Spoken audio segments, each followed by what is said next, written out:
வணக்கம். இன்னைக்கு சுவையான இனிப்பு குழிப்பணியாரம், இனிப்பு அப்பம் ரெண்டும் செய்யலாங்க.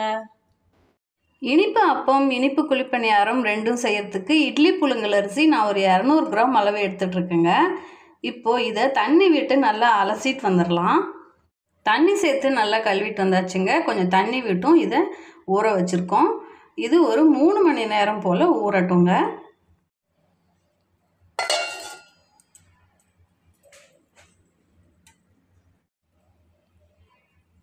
நல்லா ஊறிடுச்சுங்க.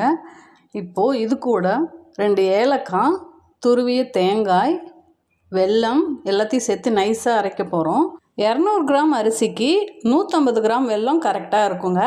இப்போ இதை நைஸாக அரைச்சிட்டு வந்துடலாம்.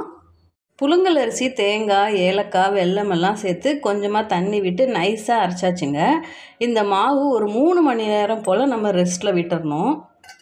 இனிப்பு அப்பம், இனிப்பு குழிப்பணியாரம் செய்ய மாவு அரைச்சி 3 மணி நேரம் ரெஸ்ட்டு விட்டாச்சுங்க. இப்போ இதை நல்லா கலந்துக்கலாம்.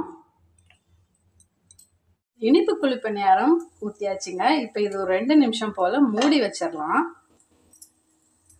இந்த பக்கம் நான் அப்பத்துக்கு எண்ணெய் வச்சுருக்கேங்க. அதுவும் நல்லா காஞ்சிச்சு. மெதுவாக ஒரு குழிக்கரண்டி எடுத்து ஊற்றலாங்க. அப்பம் செய்ய ரொம்ப எண்ணெய் காயக்கூடாதுங்க. மிதமான தணலிலே இருக்கணும். நம்ம சேனலில் இதுக்கு முன்னையே கோதுமை அப்பம், மைதா அப்பம் செஞ்சுருக்கோம். இன்றைக்கி புழுங்கல் அரிசியில் அப்பம் செஞ்சுருக்கோம். வரப்போகிற நவராத்திரி, தீபாவளி அதுக்கெல்லாம் இந்த இனிப்பு அப்பம் செய்து அசத்துங்க.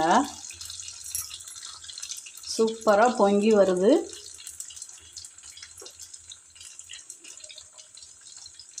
தேங்காய், புழுங்கல் அரிசி, வெல்லம், ஏலக்காய் சேர்த்து ஒரு 3 மணி நேரம் போல் ரெஸ்ட்டு விட்டுடணுங்க. 3 மணி நேரம் போல் இதை ரெஸ்ட்டு விட்டால் தான் இது போல் நல்லா பொங்கி வரும்.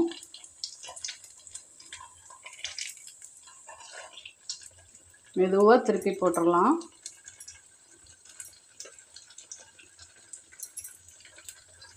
இப்போது குழிப்பணியாரம் வெந்துருச்சான்னு பார்க்கலாங்க. சூப்பராக வெந்துட்டு வருது. திருப்பி போட்டுடலாம். அப்பம் சலசலப்பெல்லாம் அடங்கிருச்சுங்க. இதை மெதுவாக எடுத்துடலாம். சூப்பரான புழுங்கல் அரிசி அப்பம் தயாராகிடுச்சிங்க. இந்த பக்கம் குழிப்பணியாரமும் சூப்பராக தயாராகிடுச்சிங்க. இதை எடுத்துடலாம். இன்றைக்கி ஒரே மாவுலேயே இனிப்பு குழிப்பணியாரம், இனிப்பு அப்பம் ரெண்டுமே செய்தாச்சுங்க. நீங்களும் உங்கள் வீட்டில் செய்து என்ஜாய் பண்ணுங்கள். மறக்காமல் சப்ஸ்கிரைப் பண்ணுங்கள். வாழ்க வளமுடன்.